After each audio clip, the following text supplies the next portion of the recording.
Sino ba itong si iNewsPeed at bakit pinagkakaguluhan siya mismo ng mga kapwa natin Pilipino nang bumisita siya doon sa Pilipinas?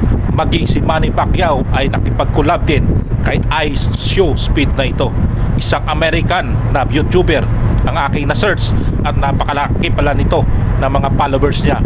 Maabot pala ito guys ng 29 million o more than 29 million na kanyang followers mismo doon sa YouTube. iShowSpeed pala na ito guys ay kilalang batikan at magaling na komedyante ito sa Amerika.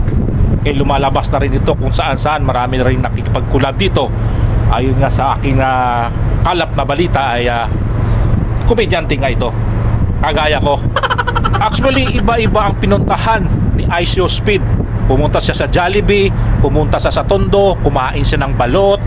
So marami siyang mga talagang ginawa doon sa Pilipinas. Talagang nakakatawa rin talaga ang egoy na to, no? Talagang mahal din siya ng mga Pilipino, kapwa natin Pilipino. Isa talaga sa mga nakakatawa dito ay yung nag-collab sila ni Manny Pacquiao, no? They all pre-game for the boxing, but suddenly panoorin nyo how this happened.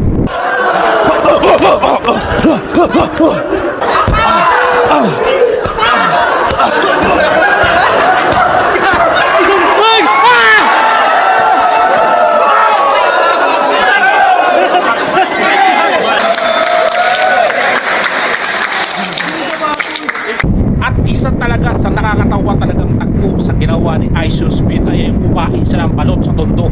Wow guys, mga klase itong egoy na to, panoorin nyo.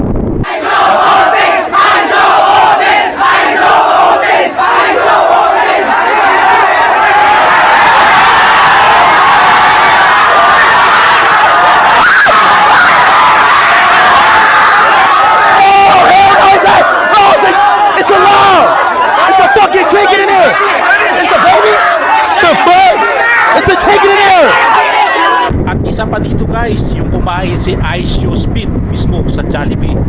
So, he like it at Jollibee also dahil overload ang Jollibee. Okay, everybody in the Philippines say that this is better than KFC, so let's check it out.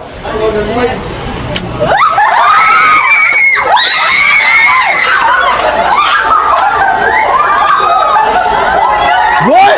Actually, marami pang nakakatawang tagpo ang mga experience na ginawa ni iShowSpeed sa Pilipinas. Kakamukha ng sumakay siya sa isang motorsiklo. Hey, chill, bro. Watch out. Chill. Oh, watch out. Stop. Kamukha ng mga angkas o kaya mga joyride. Sumakay siya doon kasama mga groups niya. So guys, kung gusto nyo mapanood ang lahat ng ito, follow nyo ang page niya, mag-isang Facebook man